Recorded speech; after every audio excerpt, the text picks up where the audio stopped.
Now I'm going to show you how to make the chickpeas. We're going to soak them in water until they get to their fully sized before cooking them. I wanted to show you the chickpeas, the difference between the chickpeas. Both of them are not cooked, but this one is soaked.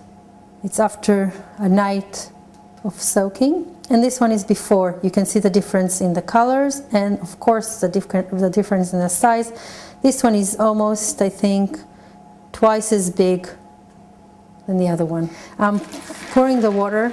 The water should be at least twice as much as the chickpeas, if not 2.5 times, because chickpeas have the character of absorbing a lot of water. If you don't put enough water in it, it's just gonna absorb all the water, and in a few hours it's gonna be dried without any water, and the chickpeas are not gonna get into their fully size. Plus it's gonna take longer to cook. So make sure you put enough water. It's not enough just to cover them, but at least twice as much, if not 2.5 times, as I said before. I wanted to mention one more thing. When the chickpeas are fully sized, their outer peel becomes very clear, and if there are any bugs, you can see them.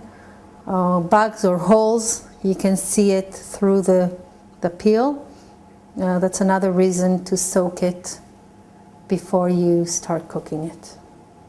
The amount of time you need to soak the chickpeas is 10 hours. What I usually do is I put it inside water for overnight, and in the morning it's already